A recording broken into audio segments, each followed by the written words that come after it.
Hello, നമ്മൾ വേസ്റ്റായി കളയുന്ന പിസ്തയുടെ ഷെല്ല് വെച്ച് നമുക്കൊരു അടിപൊളി ക്രാഫ്റ്റ് ചെയ്താലോ? ഇത് ഞാൻ പിൻട്രസ്റ്റിലും ഇൻസ്റ്റാഗ്രാമിലൊക്കെ കണ്ടിട്ടുണ്ടായിരുന്നു കേട്ടോ. എന്താണെന്നറിയില്ല, നമ്മളിപ്പോൾ ഓൾറെഡി ക്രാഫ്റ്റൊക്കെ സെർച്ച് ചെയ്യുന്നതുകൊണ്ട് ഇൻസ്റ്റാഗ്രാമിൻ്റെ ഫീഡൊക്കെ നിറച്ച് ഈ ക്രാഫ്റ്റ് വീഡിയോസ് ആയിരിക്കും. അപ്പോൾ അതിലുണ്ടായിരുന്ന ഒരെണ്ണമാണ് ഇത്. സിമ്പിളായിട്ട് തന്നെ ചെയ്തെടുക്കാവുന്നേ ഉള്ളൂ. നമ്മൾ ഈ വീഡിയോയിൽ കാണിക്കുന്ന പോലെ നമ്മൾ പിസ്തയുടെ ഷെല്ല് നമ്മൾ യെല്ലോ കളർ അടിച്ചതിന് ശേഷം ഒരു ക്ലേയിലോട്ട് അതിങ്ങനെ ഒരു സൺഫ്ലവറിൻ്റെ ഷേപ്പിലാണ് ഞാൻ ചെയ്യുന്നത്. സൺഫ്ലവറാണ് ചെയ്യുന്നത്.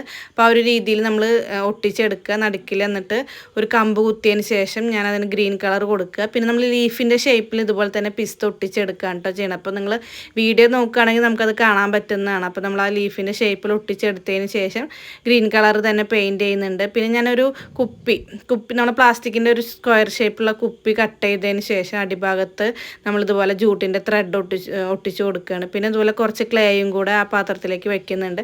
അതിൻ്റെ അടിയിൽ കുറച്ച് ഞാൻ തെർമോക്കോൾ വെക്കുന്നുണ്ട് കേട്ടോ. ഫുള്ളായിട്ട് ക്ലേ വെക്കുന്നതിന് പകരം കുറച്ച് തെർമോക്കോൾ വെച്ചിട്ട് അതിന് മുകളിലാണ് ഞാൻ ക്ലേ വെച്ചിട്ടുണ്ടായിരുന്നത്. പിന്നെ നമ്മൾ ഈ ഫ്ലവറും ഈ ലീഫും കൂടെ അറേഞ്ച് ചെയ്ത് കൊടുത്തിട്ടുണ്ടെങ്കിൽ അടിപൊളി ടേബിൾ ഡെക്കോർ റെഡി ആയിട്ടുണ്ട്.